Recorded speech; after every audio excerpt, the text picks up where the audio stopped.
ನಮಸ್ಕಾರ ಸ್ನೇಹಿತರೆ, ನಾ ಕಂಡ ವಾರ್ತಾ ಯೂಟ್ಯೂಬ್ ಚಾನಲ್ಗೆ ಸ್ವಾಗತ ಸುಸ್ವಾಗತ. ಇವತ್ತಿನ ದಿವಸ ನಾನು ಉತ್ತರ ಕನ್ನಡ ಜಿಲ್ಲೆಯ ಅಂದರೆ ಕಾರವಾರ ಜಿಲ್ಲೆಯ ಹಳ್ಯಾಳ ಹತ್ತಿರ ಇರುವಂಥ ದಾಂಡೇಲಿ ಅಂತ ಒಂದು ನಗರಕ್ಕೆ ಬಂದಿದ್ವಿ. ಈ ನಗರದಿಂದ ಸುಮಾರು 18 ಕಿಲೋಮೀಟರ್ ದೂರದಲ್ಲಿರುವಂಥ ಕರ್ನಾಟಕದ ಅಮರನಾಥ ಕೌಳೇಶ್ವರ ದೇವಸ್ಥಾನ ಪ್ರಾಕೃತಿಕ ದೇವಾಲಯ. ಈಗ ಅಲ್ಲಿ ಹೋಗ್ತಾ ಇದ್ದೀವಿ. ಮಹಾಶಿವರಾತ್ರಿ ವಿಶೇಷವಾಗಿ ಮಾತ್ರ ತೆಗೆಯುತ್ತೆ, ಅದಕ್ಕೆ ಹೋಗ್ಬೇಕು. ಈಗ ನಾವು ಒಂದು ಕಡೆ ಬಂದು ಇಲ್ಲಿ ಗಾಡಿ ಪಾರ್ಕ್ ಮಾಡಿ ನಂತರ ಇಲ್ಲಿಂದ್ರೆ ಒಂದು ಸರ್ಕಾರಿ ಬಸ್ನಲ್ಲಿ ಹೋಗಿ ಅಲ್ಲಿಂದ ಒಂದು 3 ಕಿಲೋಮೀಟರ್ ನಡ್ಕೊತ ಹೋದಾಗ ನಮಗೆ ದೇವಸ್ಥಾನ ಸಿಗುತ್ತೆ. ಅಲ್ಲಿ ಮಧ್ಯದಲ್ಲಿ ಏನೇನು ಸಿಗುತ್ತೆ ಅನ್ನೋದ್ರ ಬಗ್ಗೆ ಒಂದಷ್ಟು ಮಾಹಿತಿನೂ ಕೊಡ್ತೀನಿ. ಅಲ್ಲಿ ಕೌಳೇಶ್ವರ ದೇವಸ್ಥಾನದ ಮಾಹಿತಿನೂ ನಿಮ್ಗೆ ಸಮಗ್ರವಾಗಿ ಕೊಡುವಂಥ ಪ್ರಯತ್ನ ಮಾಡ್ತೀನಿ. ಸದ್ಯಕ್ಕೆ ನಾವು ಈಗ ಕಾರ್ ಪಾರ್ಕಿಂಗ್ ಮಾಡಿದ್ವಿ. 5 ಜನ ಬಂದಿದ್ದೀವಿ. ಅಂದರೆ ನಾನು ಮೊದಲೇ ಗೋಕಾಕದಿಂದ ನಾನು ಒಬ್ಬರೇ ಬಂದು ನಂತರ ಧಾರವಾಡದಿಂದ 4 ಜನ ಬಂದಿದ್ದೀವಿ. ಒಟ್ಟು 5 ಜನ ಇವತ್ತು ನಾವು ಬಂದಿದ್ದೀವಿ. ಈಗ ಮುಂದಿನ ವಿಡಿಯೋ ತೋರಿಸ್ತೀನಿ. ಈ ಕೌಳೇಶ್ವರ ಹೋಗ್ಬೇಕಾದ್ರೆ ಕಂಪಲ್ಸರಿ ಇಲ್ಲಿ ಗಾಡಿಗಳು ಪಾರ್ಕ್ ಮಾಡ್ಕೊಂಡು ನಮ್ಮ ಬೇಕಾದ ನಾವು ದೊಡ್ಡವರದ್ದು ಅಂದರೂ ಸಹಿತ ಇಲ್ಲಿ ವಾಹನಗಳನ್ನ ಇಲ್ಲೇ ಪಾರ್ಕಿಂಗ್ ಮಾಡಿ ಫಾರೆಸ್ಟ್ನಲ್ಲಿ ಸರ್ಕಾರಿ ಬಸ್ನಲ್ಲೇ ಹೋಗಬೇಕು. ಇವತ್ತೊಂದು ದಿವಸ ಮಾತ್ರ ಅವಕಾಶ ಇರೋದಂದರೆ ನಾವು ಸರ್ಕಾರಿ ಬಸ್ನಲ್ಲೇ ಹೋಗಬೇಕು. ಸ್ನೇಹಿತರಿಗೆ ನಾವು ಕೊಳಕ್ಕೆ ಹೋಗ್ಬೇಕಾದ್ರೆ KSRTC ಬಸ್ಸಲ್ಲಿ ಹೋಗ್ತಾ ಇದ್ದೀವಿ. ಸುಮಾರು ಒಂದು 60 ರೂಪಾಯಿ ಚಾರ್ಜ್ ತಗೋತಾರೆ. 8 ಕಿಲೋಮೀಟರ್ ಹೋಗಬೇಕು. ಅಂದರೆ ಬಸ್ನಲ್ಲಿ KSRTC ಬಸ್ದು 25 ರೂಪಾಯಿ ಚಾರ್ಜು ಮತ್ತು 10 ರೂಪಾಯಿ ದೇವಸ್ಥಾನ ಪ್ರವೇಶದ 10 ರೂಪಾಯಿ ಇದೆ. ಈಗ ನಾವು ಮುಂದೆ ದೇವಸ್ಥಾನ KSRTC ನಮ್ಮ ಯಾವುದೇ ವೆಹಿಕಲ್ ಪ್ರೈವೇಟ್ ವೆಹಿಕಲ್ ಬಿಡುದಿಲ್ಲ ಅವರು.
ಪ್ರಾಕೃತಿಕ ಸೌಂದರ್ಯವನ್ನು ಸವಿಯಲು ಸುಮಾರು 4-5 ಕಿಲೋಮೀಟರ್ ನಡ್ಕೋತ ಹೋಗ್ಬೇಕು. ನೋಡಿ, 5 ಜನ ಬರ್ತಾ ಇರೋದು ಸುಮಾರು ಬೆಳಿಗ್ಗೆ ರಾತ್ರಿ 12 ಗಂಟೆ ಮತ್ತು 2 ಗಂಟೆ ಸುಮಾರು ಹೋದವ್ರು ಈಗ ದರ್ಶನ ಮಾಡ್ಕೊಂಡ್ ಬರ್ತಾ ಇದ್ದಾರೆ. ನಾವೀಗ ಮಧ್ಯಾಹ್ನ 1 ಗಂಟೆ ಸುಮಾರು ಹೋಗ್ತಾ ಇದ್ದೀವಿ. ನಾವಿನ್ನು ಎಷ್ಟೊತ್ತಾಗ ಬರ್ತೀವಿ ಗೊತ್ತಿಲ್ಲ. ಅಂದ್ರೆ ಅಷ್ಟು ಶಕ್ತಿಯುತವಾದಂತ ಸ್ಥಳ ಈ ಕೌಳೇಶ್ವರ. ಸುಮಾರು 3 ವರ್ಷಗಳಿಂದ ನಾನು ಕೌಳೇಶ್ವರ ದೇವಸ್ಥಾನಕ್ಕೆ ಹೋಗ್ಬೇಕಂತ ಪ್ರಯತ್ನ ಮಾಡ್ತಾ ಇದ್ದೆ, ಆಗಿರ್ಕಿಲ್ಲ. ಆದ್ರೆ ನಮ್ಮ ಮಂಜುನಾಥ್ ಕೊಟ್ರೆ ಮತ್ತು ಪ್ರವೀಣ್ ಜೀವನ್ ಅವ್ರ ಇಬ್ಬರು ಸಹಾಯ ಮಾಡಿರೋ ಅನ್ನೋ ಕಾರಣಕ್ಕೆ ಅವರೊಂದು ನನಗೆ ಕರ್ಕೊಂಡ್ ಬಂದಿದ್ದಾರೆ. ಆದ್ರೆ ಅವ್ರ ಜೊತೆಗೆ ಪ್ರವೀಣ್ ಅವ್ರ ಫ್ರೆಂಡ್ ಆದಂತ ಆತ್ಮಾರಾಮ್ ಅವರು ಬುದ್ಧು ಅವರು ಇನ್ನೊಬ್ರು ಅಯ್ಯಪ್ಪ ಅಂತ ಒಬ್ರು ಇಬ್ರು ಸರ್ಗಳು ಇದ್ದಾರೆ. ಅವರು ಸಹಿತ ನಮ್ಮ ಜೊತೆಗಿದ್ದಾರೆ. ಈ ರೀತಿ ಹೋಗ್ತಾ ಇದ್ವಿ. ಪ್ರಾಕೃತಿಕ ಮತ್ತು ಐತಿಹಾಸಿಕ ಮತ್ತು ಪೌರಾಣಿಕ ಹಿನ್ನೆಲೆಯುಳ್ಳ ಈ ಕೌಳೇಶ್ವರ ದೇವಸ್ಥಾನಕ್ಕೆ ಹೋಗೋದು ಖುಷಿ ಅನ್ಸುತ್ತೆ. ನಡ್ಕೋತ ಹೋಗ್ಬೇಕು. ಈಗ ಇಂಥ ಜಾಗಕ್ಕೆ ನಾನು ಹೋಗ್ತಿರೋದು ಫಸ್ಟ್ ಟೈಮ್. ಈಗಾಗಲೇ ನಾನು ಮಹಾರಾಷ್ಟ್ರದಲ್ಲಿ ಸಾಕಷ್ಟು ಕೆಲವೊಂದು ಪ್ಲೇಸ್ಗಳು ಅಲ್ಲಿ ಅನುಭವಕ್ಕೂ ಮತ್ತೆ ಇಲ್ಲಿ ನಡೀತಾ ಇರುವಂತ ಅನುಭವಕ್ಕೂ ತುಂಬಾ ವ್ಯತ್ಯಾಸ ಆಗಿದೆ. ಆದ್ರೂ ತುಂಬಾ ಸುಂದರವಾದಂತ ಪ್ರಾಕೃತಿಕವಾದಂತ ಸ್ಥಳ ಈ ನಮ್ಮ ಕೌಳೇಶ್ವರ ದೇವಸ್ಥಾನ. ಈ ರೀತಿ ಜಗಲ್ದಾಗ ನಡ್ಕೋತ ಹೋಗ್ಬೇಕು ನೋಡ್ರಪ್ಪ. ಅದ ಈ ಕಡೆ ಪೂರ್ತಿ ತಗ್ಗ 50+ ಈಗ ಎದ್ ಬಿಡಲ್ಲ ಯಾರು ಬೇಡ ಅಂದಾರೆ.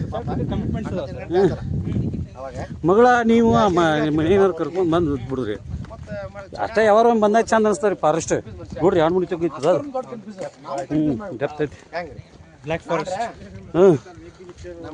ಇದೆಲ್ಲ ಕಾಳಿ ರಿಸರ್ವ್ ಫಾರೆಸ್ಟ್. ಹೌದು, ಎಲ್ಲ ಟೈಗರ್ ಇದ್ದವ್ರಿ ಇಲ್ಲಿ. ಎಲ್ಲೂ ಕಾಣವಲ್ಲ ಒಂದು. ಇಲ್ಲಿ ವಸ್ತಿರಿ ನೀವು ಕಾಣ್ತಾವ. ಹೌದಾ? ಇಲ್ಲಿ ಕವಳಾದಾಗ ಹೋಗ್ಬೇಕಾದ್ರೆ ನಾವು ರಸ್ತೆದಾಗ ನೋಡ್ರಿ, ಇಲ್ಲಿ ನೀವು ಹಣ್ಣಿನ ವ್ಯವಸ್ಥೆ ಮತ್ತು ನೀರಿನ ವ್ಯವಸ್ಥೆ ಮಾಡಿದ್ದಾರೆ. ಭಕ್ತರಿಗೆ ಸೇವಾ ಕಾರ್ಯ ಮಾಡ್ತದೆ.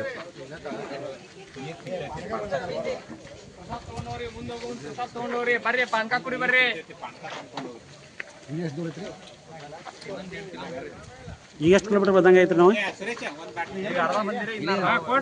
3 ಕಿಲೋಮೀಟರ್ ಏನು ಟೋಟಲ್ ಇದು?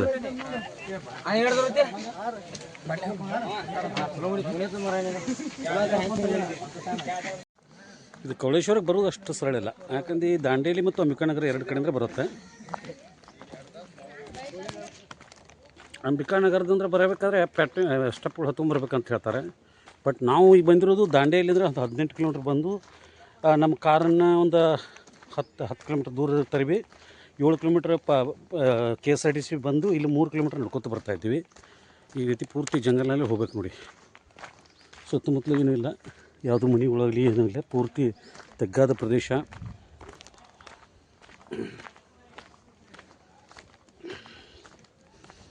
ಕವಳೇಶ್ವರ ದೇವಸ್ಥಾನ ಇಷ್ಟೊಂದು ಒಳಗೆ ಯಾಕೈತಿ ನಮಗೂ ಗೊತ್ತಿಲ್ಲಪ್ಪ. ನೋಡೋಣ, ಯಾರಾದ್ರು ಸಿಕ್ಕರೆ ಮಾಹಿತಿ ಕೊಡ್ತಾರೆ ನೋಡೋಣ.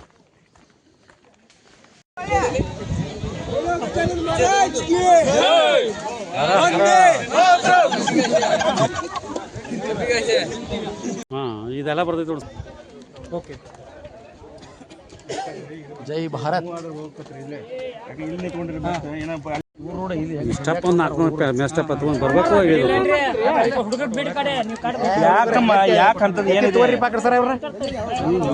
ಮಕ್ಕಳು ನಿಮ್ಮ ಜೊತೆ ಅವರು ಕೆಡವಾರ ನೀವು ತೋರಿ ಸರ್, ಇದನ್ನು ತೋರಿ ಸರ್, ತೋರಿ ಸರ್. ಹಂಗ ಏನು ಅಂಥವ್ರು ಕರ್ಕೊಂಡ್ಬರ್ತಾರೆ ಜಾತ್ರೆಗೆ.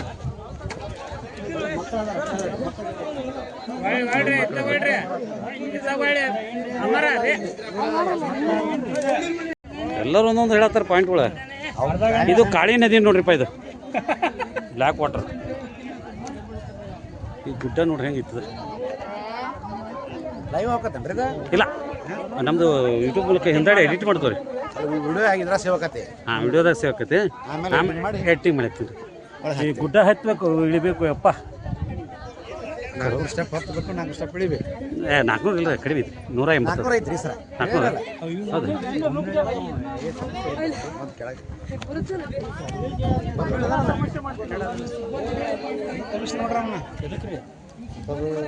ಕಾಳಿ ವಾಟರ್ ನೋಡ್ರಿ, ಸರಿ ಕಾಣ್ತಲ್ಲ. ಇದು ಅಂಬಿಕಾನಗರದಿಂದ ಬರುವಂಥ ಗಾಡಿ ಪಾರ್ಕಿಂಗ್ ಪ್ಲೇಸ್ ನೋಡ್ರಿ.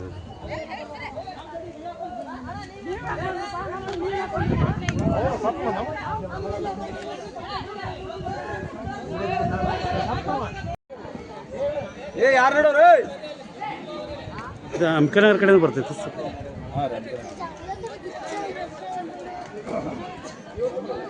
ಪ್ರವೀಣ್ ಅವರೇ, ಪ್ರವೀಣ್, ಓ ಪ್ರವೀಣ,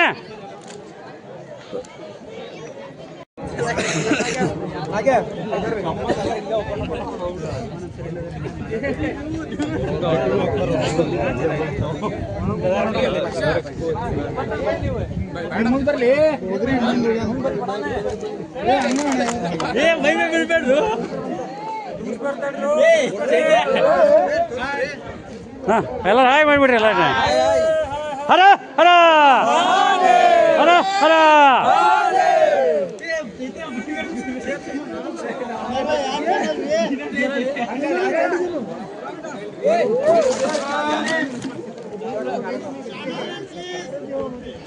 ನಾಕಂಡ ಭಾರತ.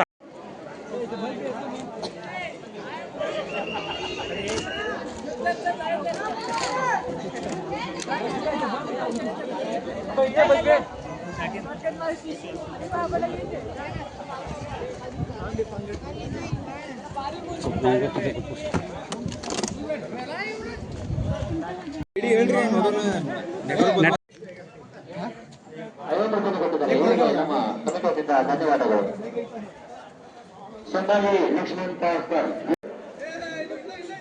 ಕಾಳೇರಿ ನೋಡ್ರಿ ಹೆಂಗೆ ಬಂದೈತಿ. ಬ್ಲ್ಯಾಕ್ ಪೂರ ಬ್ಲ್ಯಾಕ್ ವಾಟರ್ ಐತ್ರಪ್ಪ ಅದು. ಅದು ಕರಿವಳಿ. ಕರಿವಳಿ.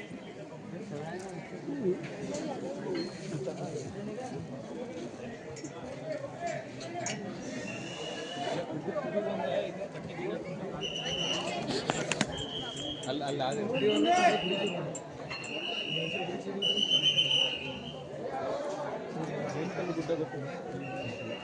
ಜೇನುಕಲ್ಲು ಗುಡ್ಡ ಎಲ್ಲ ಇದೇನು ಕಲ್ಗುಡ್ಡ ಅಲ್ಲಿ ಯಲ್ಲಾಪುರದಾಗ ಐತ್ರಿ. ಹಾಂ ಹಾಂ ಜನ ಇದೇನ್ರಿ ಇಲ್ರಿ ಕರ್ನಾಟಕದ ಅಮರನಾಥನ ದೇವಸ್ಥಾನ ಪ್ರತಿರೂಪವೇ ಕವಳೇಶ್ವರ ದೇವಸ್ಥಾನ ಗುಹೆ ಒಳಗೆ ಪ್ರವೇಶ ಮಾಡ್ತಾ ಇದ್ದೀವಿ. ಪೂರ್ತಿ ವಿಡಿಯೋ ನೋಡಿ. ಆದ್ರೆ ಇಲ್ಲಿ ಪ್ರಾಕೃತಿಕವಾಗಿ ಒಂದು ಗುಹೆ ಆಗಿದೆ.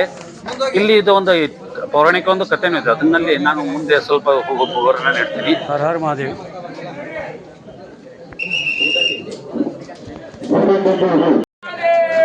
ಹಾವಿನ ಆಕಾರದಲ್ಲಿರುವಂತ ಗುಹೆಯಲ್ಲಿರುವಂತ ಪ್ರಕೃತಿ ಇದು ಗುಹೆ ನೋಡಿ. ಇದು ರೀತಿ ಇದೆ. ಹಾವಿನ ಪರಿಣಾಮ ನೋಡಿ ಅಲ್ಲೊಂದು ಕಡೆ ಇದೆ. ಅಲ್ಲಿ ಇನ್ನು ಕವಳೇಶ್ವರ ದೇವಸ್ಥಾನ ಒಳಗೆ ಹೋಗೋಣ. ಇಲ್ಲ ಅಲ್ಲಿ ದೇವ್ರ ದರ್ಶನ ಮಾಡೋಣ. ಕೈಲಾಸಪತಿ ಪರಮೇಶ್ವರನ ದೇವಸ್ಥಾನಕ್ಕೆ ಒಳಗೆ ಹೋಗ್ಬೇಕಾದ್ರೆ ಪೂರ್ತಿ ಬಾಗಿ ಹೋಗ್ಬೇಕು. ಗುಹೆಯಲ್ಲಿದೆ. ನಾವು ಹೆಚ್ಚು ಕಡೆ ಮನಕಲ್ ಮೇಲೆ ನಡಿಬೇಕು. ಈ ರೀತಿ ನೋಡಿ ಪೂರ್ತಿ ಗುಹೆ ಇದೆ, ಕತ್ತಲಿದೆ.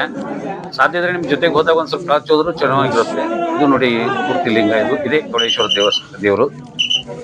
ಈಗ ಮತ್ತೆ ಕಥೆಯನ್ನ ಬೇರೆ ಕಡೆ ಭಾಗದಂದ್ರೆ ಹೇಳ್ತೀನಿ.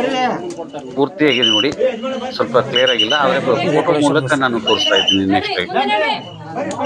ಹಾ ಇದೇ ನೋಡಿ ಕವಳೇಶ್ವರ ದೇವರು, ತುಂಬಾ ಚೆನ್ನಾಗಿದೆ.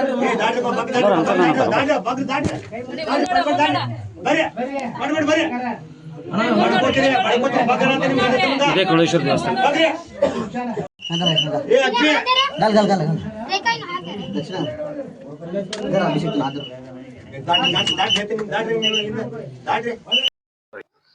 ಉತ್ತರ ಕನ್ನಡ ಜಿಲ್ಲೆಯ ದಾಂಡೇಲಿ ಹತ್ತಿರ ಇರುವಂತ ಅಂಬಿಕಾನಗರ ಹತ್ತಿರ ಇರುವಂತ ಕವಳೇಶ್ವರ ದೇವರದ ಮೂರ್ತಿ. ಇದು ಪೌರಾಣಿಕ ಹಿನ್ನೆಲೆಯನ್ನ ಒಂದು ಕಥೆನ ಹೇಳ್ತೀನಿ. ಇಲ್ಲಿ ಕವಳಾಸುರ ಅಂತ ಒಬ್ಬ ರಾಕ್ಷಸ ಭಯಂಕರ ತೊಂದರೆ ಕೊಡ್ತಾ ಇದ್ದಂತೆ ಸತ್ಯಯುಗ ಸಮಯದಲ್ಲಿ. ಆತನ ಬ್ರಹ್ಮನಿಂದ ಹೊರ ಪಡ್ಕೊಂಡು ಯಾವುದೇ ರೀತಿ ಸಾವು ಆಗ್ಬಾರ್ದಂಗ ಪ್ರಕೃತಿಯಲ್ಲಿ ಯಾರಿಂದನೂ ಸಾವು ಆಗ್ಬಾರ್ದಂತ ಬೇಡ್ಕೊಂಡಿರ್ತಾನೆ. ಆದ್ರಿಂದ ಅಟ್ಟಾಸ ಮೆರಿದಾಗ ಮುಂದೆ ಎಲ್ಲ ದೇವತೆಗಳು ತೊಂದರೆ ಕೊಟ್ಟಾಗ ದೇವತೆಗಳೆಲ್ಲರೂ ಈ ಶಿವನನ್ನ ಮೊರೆ ಹೋಗ್ತಾರೆ. ಶಿವನು ಬಂದು ಆ ಕವಳಾಸುರನಿಗೆ ಸಾಕಷ್ಟು ಬುದ್ಧಿವಾದ ಹೇಳುವಂತ ಪ್ರಯತ್ನ ಮಾಡ್ತಾರೆ. ಆದ್ರೆ ಪರಶಿವನನ್ನ ಮಾತನ್ನು ಮೀರಿದಂತ ರಾಕ್ಷಸ ಅಟ್ಟಾಸ ನಗುತ್ತಾನೆ. ಆದ್ರೆ ಪರಮೇಶ್ವರನು ಆತನನ್ನ ಅಲ್ಲೇ ನಿತ್ತಲ್ಲಿ ಸುಟ್ಟು ಭಸ್ಮ ಮಾಡ್ತಾನೆ. ಆಗ ಆತನ ಸುಟ್ಟು ಭಸ್ಮ ಮಾಡಿದ ನಂತರ ಆತನು ಅಲ್ಲೇ ನಶ್ವರ ಆಗ್ತಾನೆ. ಅದಕ್ಕಾಗಿ ಆತನ ಸಂಹಾರ ಮಾಡಿದ ಜಾಗವನ್ನೇ ಕವಳೇಶ್ವರ ಅಂತ ಹೆಸರಿನಿಂದ ಇಲ್ಲಿ ನೆಲೆ ನಿಲ್ತಾನೆ. ಮುಂದೆ ಕಪಿಲ ಮುನಿಗಳು ಇಲ್ಲಿ ತಮ್ಮ ತಪಸ್ಸಕ್ಕಾಗಿ ಬಂದು ತಪಸ್ಸ ಮಾಡ್ತಾರೆ. ತಪಸ್ಸ ಮಾಡಿದ ನಂತರ ಶಿವನು ಒಲಿತಾನೆ. ಆದ್ರೆ ಶಿವ ಹೇಳ್ತಾನೆ, ನೀನು ಯಾವಾಗ ಬೇಕಾದ್ರೂ ನಾನು ಬಂದು ದರ್ಶನ ಕೊಡ್ತೇನೆ ಅಂದಾಗ, ಇಲ್ಲ ನೀನು ಇರುವುದು ಕೈಲಾಸ ಅಲ್ಲ, ಕೈಲಾಸ ಅಂದ್ರೆ ಇಲ್ಲಿ ಬರುವುದು ತೊಂದರೆ ಆಗುತ್ತೆ. ಅದಕ್ಕಾಗಿ ನೀನು ಕೈಲಾಸ ಬಿಟ್ರೆ ಶಾಶ್ವತವಾಗಿ ಇಲ್ಲೇ ಇರಬೇಕು ಅಂತ ಒಂದು ವರವನ್ನು ಕೇಳ್ಕೊತಾರೆ. ಅದರ ಪ್ರಕಾರ ಪರಮೇಶ್ವರ ಇಲ್ಲಿ ಬಂದು ಇಲ್ಲೇ ನೆಲೆಸ್ತಾನೆ. ಆದ್ರೆ ಈ ಗುಹೆಯಲ್ಲಿ ವಿಶೇಷವಾದದ್ದು, ಅಮರನಾಥ ಗುಹೆಯಲ್ಲಿ ಹೇಗೆ ಮಂಜಿನಿಂದ ನೀರು ತೊಟ್ಟಿಗೆ ಅಲ್ಲಿ ಶಿವಲಿಂಗ ಆಗುತ್ತೆ, ಇಲ್ಲಿ ಸರ್ಪ ರೂಪದಲ್ಲಿರುವಂತ ಶಿಲೆಯಂದೇ ಬರುವಂತ ನೀರಿನಿಂದ ಶಿವಲಿಂಗ ಉದ್ಭವಿಸುತ್ತೆ. ಇದು ಕೆಲವು ವರ್ಷಗಳಿಂದ ಬಹಳ ಚಿಕ್ಕದಾಗಿತ್ತಂತೆ. ಇದು ಶಿವಲಿಂಗ ಬೆಳೀತಾ ಇದೆ ಅಂತ ವರ್ಷಕ್ಕೆ. ಹೀಗಾಗಿ ಇದು ಬೆಳೀತಿರುವಂತ ಲಿಂಗ. ಮತ್ತು ಕೇವಲ ಒಂದೇ ಕಡೆ ಅಲ್ಲ, ಆ ಗುಹೆಯಲ್ಲಿ ಎಷ್ಟು ನೀರು ಸ್ಥಳದಲ್ಲಿ ನೀರು ಬೀಳುತ್ತೆ ಅಲ್ಲೆಲ್ಲ ಕಡೆ ಪ್ರತಿ ಜಾಗದಲ್ಲಿಯೂ ಶಿವಲಿಂಗ ರೂಪದಲ್ಲೇ ಇದೆ. ಇಲ್ಲಿ ಇನ್ನೊಂದು ವಿಶೇಷ ಅಂದ್ರೆ, ಈ ಶಿವಲಿಂಗಗಳಲ್ಲಿ ಅದನ್ನ ಪೂಜೆ ಮಾಡ್ತಾರೆ. ಜೊತೆಗೆ ಅದರಿಂದ ಸ್ವಲ್ಪ ನಾವು ಕೈಯಿಂದ ಅಥವಾ ಯಾವ್ದಾದ್ರು ಒಂದು ವಸ್ತುಗಳಿಂದ ಹೊಡೆದ್ ನೋಡಿರೋ ಸಹಿತ ಒಂದು ಸಂಗೀತದ ಬರುತ್ತೆ. ಅಂದ್ರೆ ಅಷ್ಟು ಒಳ್ಳೆಯ ಸ್ಥಾನ ಇದು. ಶಿವನು ಸಾಕ್ಷಾತ್ತಾಗಿ ಇಲ್ಲಿ ನೆಲೆಸಿರೋದ್ರಿಂದ ಕರ್ನಾಟಕದ ಅಮರನಾಥನ ಗುಹೆ ಅಂತ ಹೇಳ್ಬೋದು. ಮತ್ತೆ ಇದು ಆ ಅಮರನಾಥನ ಹೋಗ್ಬೇಕಾದ್ರೆ ಎಷ್ಟು ಕಷ್ಟ ಇದೆಯೋ, ಈ ಅಮರನಾಥನ ಗುಹೆ ಬರ್ಬೇಕು ಅಷ್ಟೇ ಕಷ್ಟ. ವರ್ಷ ಪೂರ್ತಿ ಈ ಕವಳೇಶ್ವರ ದೇವಸ್ಥಾನ ದರ್ಶನಕ್ಕೆ ಬರೋದಕ್ಕೆ ಯಾರಿಗೂ ಸಾರ್ವಜನಿಕರಿಗೆ ಅವಕಾಶ ಇಲ್ಲ. ಕೇವಲ ವರ್ಷದಲ್ಲಿ ಒಂದು ದಿನ ಮಾತ್ರ, ಅಂದ್ರೆ ತ್ರಯೋದಶಿಕ್ಕಿಂತ ಹಿಂದಿನ ರಾತ್ರಿ ಬ್ರಾಹ್ಮಿ ಮುಹೂರ್ತದಲ್ಲಿ ಈ ದೇವಸ್ಥಾನನ ಪ್ರಾರಂಭ ಮಾಡ್ತಾರೆ. ಸಾರ್ವಜನಿಕರಿಗೆ ಬರೋದಕ್ಕೆ ಅವಕಾಶ ಕೊಡ್ತಾರೆ ಸರ್ಕಾರ ವತಿಯಿಂದ. ಹಾಗೆ ಅದನ್ನ ಬಿಟ್ರೆ ಬೇರೆ ಟೈಮ್ದಾಗ ಅವಕಾಶ ಇಲ್ಲ. ಇನ್ನೇನಾದ್ರೂ ನಾವು ಸ್ವಲ್ಪ ಏನಾದ್ರೂ ಯಾವ್ದಾದ್ರು ಇದನ್ನ ಮಾಡ್ಕೊಂಡ್ರೆ ಸಫಾರಿಗೆ ಅಂತ ಬರ್ಬೋದು. ಆದ್ರೆ ದೇವಸ್ಥಾನಕ್ಕೆ ಹೋಗಕ್ಕೆ ಅವಕಾಶ ಇತ್ತಲ್ಲ, ನನಗ್ ಸ್ವಲ್ಪ ಮಾಹಿತಿ ಸಿಕ್ಕಿಲ್ಲ ಇನ್ನು. ಆದ್ರೆ ಈ ದೇವಸ್ಥಾನ ವರ್ಷ ಪೂರ್ತಿ ಸಿಗೋದಿಲ್ಲ ಅನ್ನೋ ಕಾರಣ ಇವತ್ತಿನ ದಿವಸ ಜಾಸ್ತಿ ರಶ್ ಆಗುತ್ತೆ, ಅಂದ್ರೆ ಗದ್ದಲಾಗುತ್ತೆ. ಅಂದ್ರೆ ಅಂಬಿಕಾ ನಗರ ಕಡೆಯಿಂದ ಬರ್ತಾರೆ, ಮತ್ತೆ ಈ ಕಡೆ ದಾಂಡೇಲಿ ಕಡೆಯಿಂದ ಬರ್ತಾರೆ. ಎರಡು ಕಡೆ ಮಾರ್ಗದಿಂದ ಬಂದು ಈ ಕವಳೇಶ್ವರ ದೇವಸ್ಥಾನಕ್ಕೆ ಬಂದು ಮಹಾದೇವನ ದರ್ಶನ ಮಾಡ್ಕೊಂಡು ಎಲ್ಲರೂ ಪುನೀತಾಗ್ತಾರೆ. ಇದು ಇಲ್ಲಿಯ ಕತೆ. ದ್ವಾಪರಯುಗದಲ್ಲಿ ಪಾಂಡವರು ಅರಗಿನ ಮನೆಯಿಂದ ತಪ್ಪಿಸಿಕೊಂಡು ಬಂದಾಗ ಈ ಸ್ಥಳದಲ್ಲಿ ಬಂದು ಕೆಲವು ದಿನಗಳ ಇದ್ರು ಅನ್ನೋದು ಸಹಿತ ಇಲ್ಲಿ ಪ್ರತ್ಯೇಕ ಇದೆ. ಇಲ್ಲಿ ಭೀಮನ ಕಿಂಡಿ ಅಂತ ಒಂದಿದೆ, ಒಂದು ಪ್ರಾಕೃತಿಕವಾದ ಗಾಳಿನೂ ಬರುತ್ತೆ, ಅದು ಒಂದು ಇದೆ ಇಲ್ಲಿ ಮೇಲೆ. ಇಲ್ಲಿದ್ರೆ ಶಿವಮೊಗ್ಗ ದೇವಸ್ಥಾನ ನೋಡ್ರಿ ಇದು.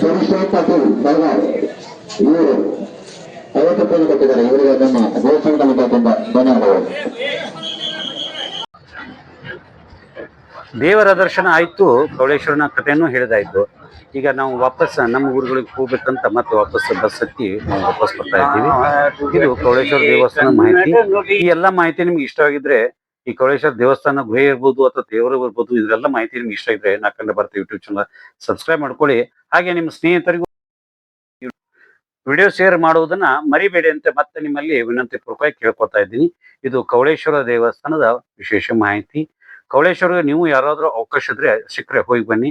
ಅದು ಸ್ವಲ್ಪ ಕಷ್ಟಕರವಾದಂತ ದೇವಸ್ಥಾನ. ಕರ್ನಾಟಕದ ಅಮರನಾಥ ದೇವಸ್ಥಾನ ಬಗ್ಗೆ ಹೇಗಿತ್ತು ಅನ್ನೋದನ್ನ ದಯವಿಟ್ಟು ಎಲ್ಲರೂ ನಿಮ್ಮ ಅಭಿಪ್ರಾಯಗಳನ್ನ ತಿಳಿಸ್ಬೇಕು ಅಂತ ನಿಮ್ಮಲ್ಲಿ ಮತ್ತೊಮ್ಮೆ ಮನಪೂರ್ವಕವಾಗಿ ಬೇಡಿಕೊಳ್ತೀನಿ. ದಯವಿಟ್ಟು ನಮಸ್ಕಾರ.